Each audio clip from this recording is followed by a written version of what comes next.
South states నుంచి మరి ఆయా పార్లమెంటు కోఆర్డినేటర్స్గా నియమించబడ్డటువంటి మమ్మల్ని అందరినీ కూడా ఏఐసిసి అధ్యక్షులు శ్రీ మల్లికార్జున ఖర్గే గారు పిలవడం జరిగింది. ఈ సమావేశంలో కేసీ వేణుగోపాల్ గారు అదేవిధంగా మరి మిగతా పెద్దలు కూడా పార్టిసిపేట్ చేయడం జరిగింది. రేపు రాబోయేటువంటి ఎంపీ ఎలక్షన్స్లో క్యాండిడేట్ సెలక్షన్స్ అదేవిధంగా ఏ రకంగా మరి పార్టీ నిర్మాణాన్ని స్ట్రక్చర్ను బిల్డప్ చేసుకోవాలి, అదేవిధంగా ప్రతి ఓటర్తో ఆయా లీడర్లు ఎట్లా అందుబాటులోకి వెళ్ళి పని చేసుకోవాలని ఒక మెకానిజాన్ని ఎట్లా డెవలప్ చేసుకోవాలి, ప్రజలతో ఇంటరాక్ట్ కావడం కోసం కావాల్సినటువంటి నిర్మాణాత్మకమైనటువంటి సూచనలు చేయడం జరిగింది.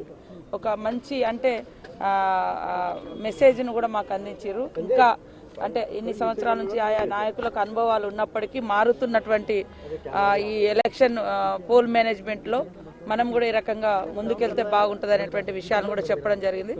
చాలా అంటే మెసేజ్ చాలా బాగా అంటే మాకు అర్థమయ్యే విధంగా సింథిల్ గారు వార్ రూమ్ నుంచి ఎట్లా మనము ఓటర్కు కనెక్ట్ కాగలగాలి అనేటువంటి విషయాలను కూడా చాలా కులంకుశంగా వివరించడం జరిగింది. భవిష్యత్తులో తప్పకుండా భారతదేశానికి కావాల్సినటువంటి కాంగ్రెస్ పార్టీ నాయకత్వం రాబోతుంది. మేమందరం కూడా మాకు ఇచ్చినటువంటి బాధ్యతను నిర్వర్తించి మాకు ఇచ్చినటువంటి ఎంపీ సీట్లు ఏవైతున్నాయో క్యాండిడేట్ సెలక్షన్ చేసుకొని గెలిపించి కాంగ్రెస్ ప్రభుత్వాన్ని కేంద్రంలో కూడా తీసుకురావడానికి కృషి చేస్తాం.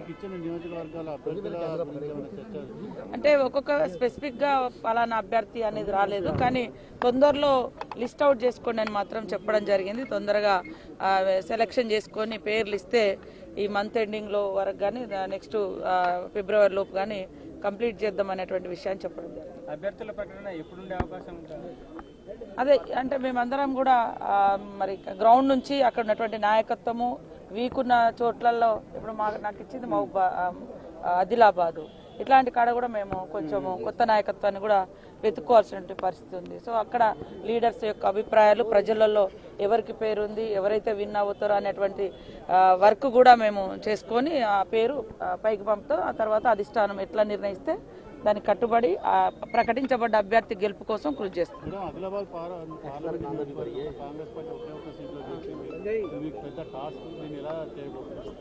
ఆదిలాబాదు చాలా సమస్యలతో కూడుకున్నటువంటి వెనుకబడ్డ ప్రాంతము. అనేక మరి గూడాలు కానీ తండలు కానీ పల్లెలు కానీ అభివృద్ధికి చాలా వెనుకబడి ఉన్నాయి. నేను రెగ్యులర్గా విజిట్ చేస్తూనే ఉన్నా. నిన్న కూడా మరి ఆదిలాబాదు వెళ్ళడం జరిగింది.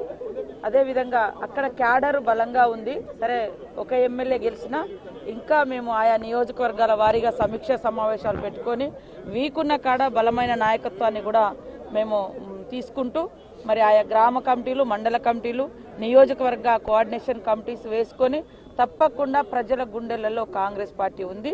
అది ఓటర్ రూపంలో ఈసారి రాహుల్ గాంధీ గారిని ప్రధానమంత్రి చేయడం కోసం మేము ఖచ్చితంగా ఎంత కష్టతరమైనటువంటి ఆదిలాబాద్ టాస్క్ అయినా కూడా గెలవడము ఖచ్చితంగా కష్టపడి గెలిపించుకుంటాం.